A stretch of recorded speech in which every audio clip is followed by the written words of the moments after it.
आजचा व्हिडिओ हा वेगळा आहे.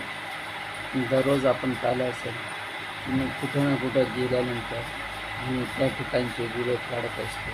मात्र हा आजचा व्हिडिओ थोडा वेगळा आहे. हा व्हिडिओ आहे माहितीचा व्हिडिओ म्हणजे असा की बरेच लोकांना अडचण येत आहे, म्हणून मला हा व्हिडिओ बनवण्यासाठी कमेंट वगैरे आले, फोन वगैरे, त्याच्यामुळे मी हा व्हिडिओ बनवत आहे.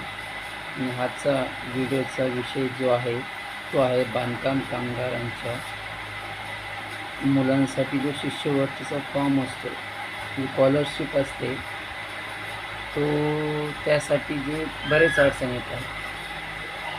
तर त्यासाठी मला आज भाग पडलेला आहे किंवा असं व्हिडिओ बनावं लागेल. आणि मला बरेच लोकांचे फोन वगैरे आले की बा तुम्ही हा व्हिडिओ बनवा आणि माहिती द्या. बरेच ठिकाणी काय होते माहिती आहे का, की बरेच जे आपले बांधकाम कामगार असतात, नोंदणीकृत बांधकाम कामगार असतात, तर ते काय करतात माहिती आहे का, किंवा नोंदणी करून रजिस्ट्रेशन करून टाकतात. लगेच काय करतात, नंतर घाई गडबड करतात आणि ऑनलाईन सेंटरला जाऊन फॉर्म भरण्याची स्कॉलरशिपची गडबड करतात. बऱ्याच ठिकाणी माझ्यासोबत पण झालेलं असं आहे. माझ्या दुकानला भरपूर जण आलेले आहेत, असं नाही म्हणून.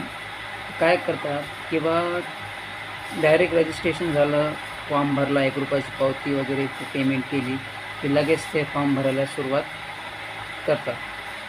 मात्र तसं नाही. त्यामध्ये काही बांधकाम कामगार मंडळाने नियम लावलेले आहेत, काही अटी आहेत, ते तुम्हाला समजून घेण्यासाठी फार महत्त्वाचं गरज आहे. तर नियम कसे आहेत मी तुम्हाला थोडक्यात सांगतो. आणि एक गोष्ट करावं लागेल तुम्हाला, माझा हा व्हिडिओ लाईक, कॉमेंट आणि माझ्या Facebook I Dila, Instagram I डीला आणि यूट्यूबला फॉलो नक्की करा. तुम्ही काय करतात, बरेच जण व्हिडिओ पाहतात, लाईक करतात, मात्र मला फॉलो करत नाही. फॉलो करा, कारण मी आता यापुढे असेच व्हिडिओ माहितीचे टाकणार आहेत आणि बनवणार आहे. बनवायसाठी मी आता एक सुरुवात केलेली आहे. मधामध्ये कुठं गेलं बाहेर वगैरे फिरायला तर ते पण व्हिडिओ येतील, मात्र जास्त म्हणल्यावर आपला माहितीचेच व्हिडिओ येतील. तर नक्की करा. तर सुरुवात करतो मी.